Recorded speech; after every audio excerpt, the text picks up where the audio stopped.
बावजूद भी, लाख तीर्थ करने के बावजूद भी, लाख व्रत करने के बावजूद भी, नाना उपाय करने के बावजूद भी आपके जीवन की समस्या ज्यों की त्यों बनी रहती है। क्यों? इसके ऊपर विचार किए हैं? इसका कारण यही है कि आपने तारा को भगाने के लिए लाखों उपाय तो किए, लेकिन आपने तारा को भगाने के लिए कभी सूर्य को उदय नहीं होने दिया।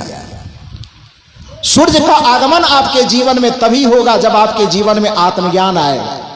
आत्मज्ञान ही वह सूर्य है जिसके बारे में कबीर साहब कहते हैं, पानी में मीन पियासी रे मोहे, सुनी सुनी आवत हासी, आत्मज्ञान बिना नर भटके, कोई मथुरा कोई काशी रे, आत्मज्ञान बिना नर भटके, कोई मथुरा कोई काशी रे, जैसे मृगा नाभि कस्तूरी, बन बन फिरत उदासी रे मोहे, सुनी सुनी आवत हासी, पानी में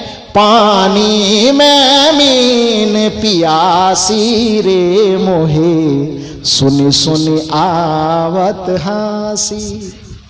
पानी में रह करके, सुख के सागर में रह करके, शांति के सागर में रह करके जब आप शांति बने, अशांत होकर के विकल हो रहे हैं, परेशान होकर के विकल रहे हैं, उलझन में फंस करके विकल हो रहे हैं, पीड़ा में फंस करके विकल हो रहे हैं। कबीर साहब कहते इस मनुष्य की दुर्दशा को देख करके मुझे हंसी आती है। मुझे लगता है कि कितना नादान है, कितना अभागा है।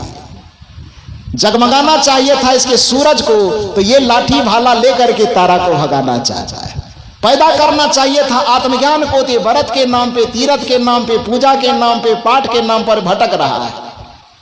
और लाख जन्म तक उसमें भटकने के बावजूद भी जब तक आत्मज्ञान की उपलब्धि नहीं होगी तब तक आपके जीवन में शांति कभी नहीं आएगी। और यदि आपको लगता है कि यह बात केवल कबीर साहब ही कहते हैं, तो एक बात मैं आपसे निवेदन कर रहा हूं कि बहुत सारे लोगों की यह धारणा होती कि कबीर साहब जो है ना निर्गुण पंथ को मानने वाले हैं, इसीलिए कबीर साहब खाली कहता है पूजा पाठ फलना चिल्ला हे वो न करो, खाली आत्मज्ञान, खाली सत्संग, खाली ध्यान, खाली भजन, खाली गुरु, केवल इसी की चर्चा करते हैं। अरे कबीर साहब की बात छोड़िए, दुनिया के जितने भी सुलझे हुए महापुरुष हैं, शंकराचार्य जी का नाम आपने सुना होगा, जगत गुरु शंकराचार्य। जगत गुरु शंकराचार्य जी से किसी ने पूछा कि किसी के जीवन में शांति को स्थापित करना तो कैसे किया जाए, या शंकराचार्य जी के बातों का उदाहरण मैं आपको इसलिए देना चाह रहा हूं कि कहीं आपको ये ना लगे कि खाली कबीरपंथी लोग ये बलर बलर करता है, कि निर्गुण वाले हैं इसीलिए निर्गुण की चर्चा करते हैं, सत्संग की चर्चा करते हैं, तो पूजा न करो, पाठ न करो, ये न करो, वो न करो। तो इसलिए मुझे लग रहा है कि कबीर साहब को थोड़ी देर साइड में बैठा दीजिए, थोड़ा शंकराचार्य जी से पूछा जाए।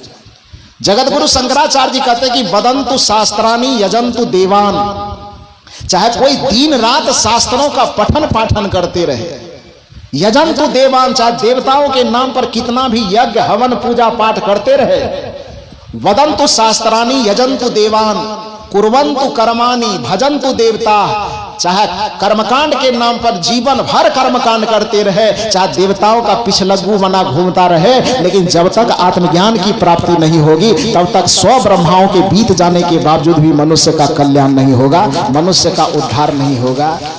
ये जगत गुरु शंकराचार्य का। हो सकता है कि शंकराचार्य की भाषा आपके समझ में ना आवे, लगता हो कि अपने मन से बता रहे हैं। तो गोस्वामी तुलसीदास जी को जानते हैं कि नहीं जानते?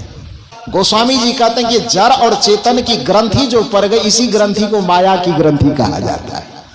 और जब तक ये माया की ग्रंथि, जड़ चेतन की ग्रंथि उलझी रहेगी, जब तक चेतन और जड़ के मूल भूत रहस्य को हम समझ नहीं पाएंगे, जड़ की क्या आवश्यकता है, चेतन की क्या आवश्यकता है, इन रहस्यों की ग्रंथि को जब तक हम तोड़ के अलग अलग करके इन रहस्यों को समझ करके जड़ तत्वों से मुक्त होकर के केवल चेतन आत्मा में, परमात्मा में रमण नहीं करेंगे, तब तक हमारा उद्धार, तब तक हमारा कल्याण नहीं हो सकता है। ये गोस्वामी तुलसीदास जी कहते हैं।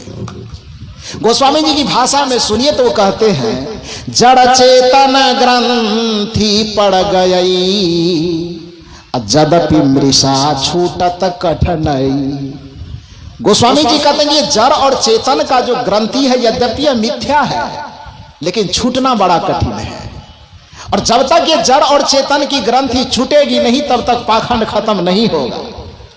जब तक ये जड़ और चेतन की ग्रंथि नहीं छूटेगी तब तक पूरे धरती पर महात्मा लोग चिल्लाते रह जाए, तब तक पाखंड खत्म नहीं होगा, आडंबर खत्म नहीं होगा और कभी अंधविश्वास खत्म नहीं होगा। जिस जड़ और चेतन की ग्रंथि को सुलझाने के लिए व्यक्ति को सत्संग में आना चाहिए, उस सत्संग से ही व्यक्ति विमुख रहता है तो फिर उसकी ग्रंथि टूटेगी कैसे। गोस्वामी तुलसीदास जी कहते हैं कि जड़ चेतन ग्रंथि पड़ गई यद्यपि मृषा छूटत कठिनई। लोगों ने पूछा कि यदि छूटना कठिन है इस ग्रंथि का तो अभी तक किसी का ग्रंथि छूटा है कि नहीं। ध्यान से सुनिए मेरी बात। और यदि लग रहा हो कि मैं अपनी बात अपने तरफ से बना करके कह रहा हो तो मुझे पता है यहाँ पर हर एक घर में रामचरितमानस मिल जाएगा।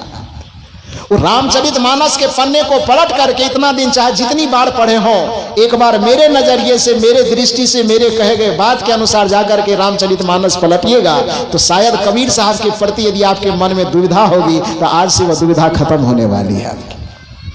गोस्वामी तुलसीदास जी कहते हैं कि जड़ चेतन ग्रंथि पड़ गई यद्यपि मृषा छूटत कठिनई, कि जड़ और चेतन की ग्रंथि यद्यपि मिथ्या है फिर भी ऐसा उलझन फंसा हुआ है कि इसको सुलझाना बड़ा कठिन है।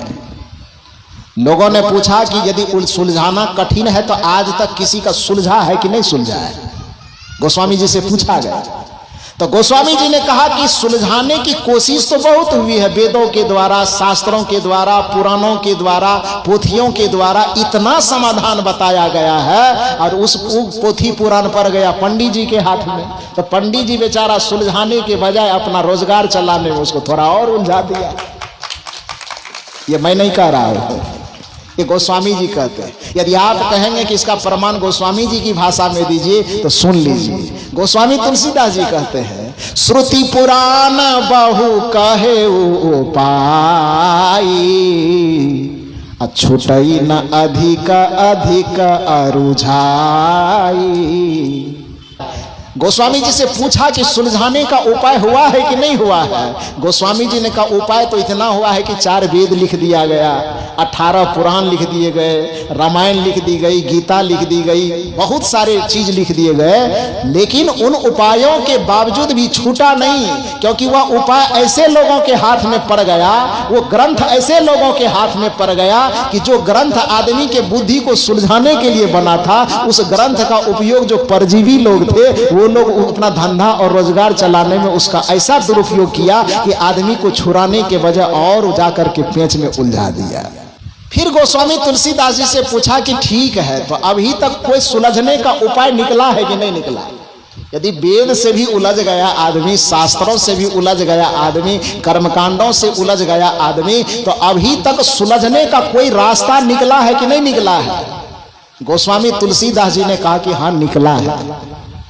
फिर पूछा गया गोस्वामी जी से कि वह कौन सा रास्ता निकला है जिस रास्ते पर चल करके आदमी का सारा उलझन खत्म हो जाए। वैसा कौन सा रास्ता निकला है जिस रास्ते पर चल करके आदमी जन्म मरण के बंधन से मुक्त हो जाए। वह कौन सा रास्ता निकला है जिस रास्ते पर चल करके मनुष्य के जीवन के त्रिविध ताप खत्म हो जाए। गोस्वामी तुलसीदास जी कहते हैं कि चारों तरफ से निचोड़ करके बस एक ही रास्ता बचा है, आत्म अनुभव सुख सुप्रकाश